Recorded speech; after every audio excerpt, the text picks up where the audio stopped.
Be whoever you need to be with Vital. South Africa is one of the very few countries in the world to legislate salt in its manufactured products. We asked citizens how they felt about our overall salt consumption. South Africans definitely have too much salt in their diet. I think it comes from fast foods, and I think you're not eating out a lot and all that type of thing. Because lots of people here like meat. You know, the famous chisanyama, Bread consumption, a lot of people have a lot of bread. Maize meal as well, it's a staple. Wow, I'm not too sure about the fact that South Africans have so much salt in their diet.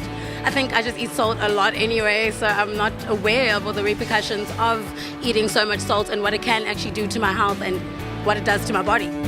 Dr. Vash Singh and the Heart and Stroke Foundation are strong supporters of South Africa getting its salt intake under control. The foundation wants to help the country shake its salt habit through mindful education.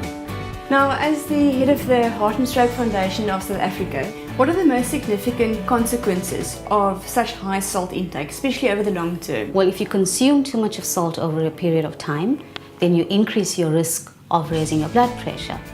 And eventually you develop hypertension or high blood pressure.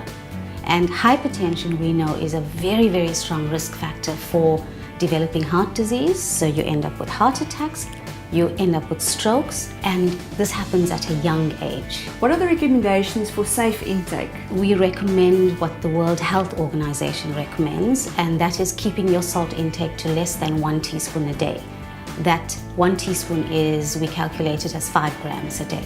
Is that the salt that we add to food, or is that already included in the processed foods we eat? This is the real challenge, because there is the component called discretionary salt. That's the salt we add when you cook or at the table.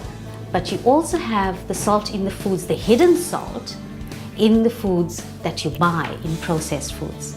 So the total, or keeping it under 5 grams, should actually be a combination of both, not just the salt that you add when you're cooking.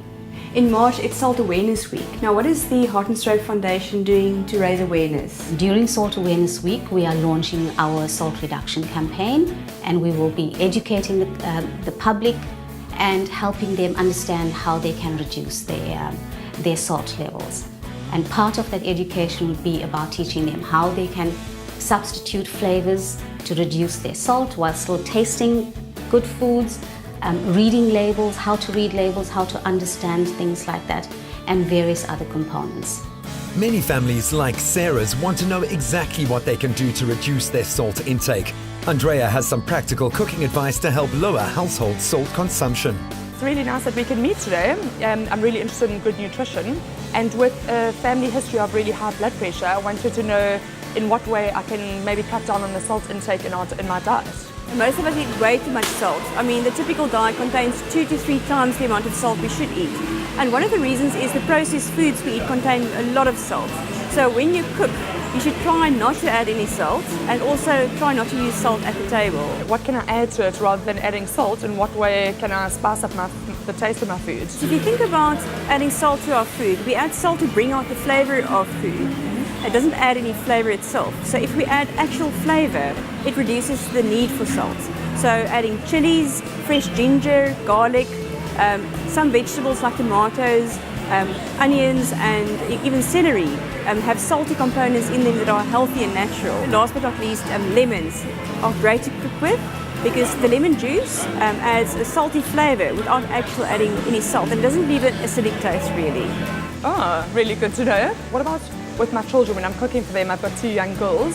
What can I add in their food? So when you cook for your children, add tomato, because even if you make stir fries or stews or soups, because tomato has natural salty flavors, and some children love tomato. And with children specifically, also look out and read the food labels, specifically if you look at breakfast cereals. You'll be surprised to see how much added sodium and sugar there are in lots of these breakfast cereals. Statistics indicate that some South Africans consume up to 40 grams of salt per day. So every household should be reviewing where there are opportunities to substitute salt with healthier options. Supplementing salt has actually been a fantastic experience. I received great advice from Andrea, and I feel much better about feeding my children healthy food, and for myself as well. It's been great.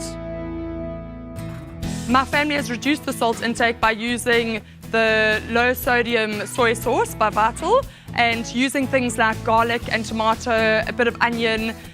For my husband and I, we've used a lot of chili and it's been great. Whether it's breakfast, lunch, dinner, or snack, rather leave the salt in the shaker. Your cardiovascular system will thank you and your family will too. Be whoever you need to be with Vital.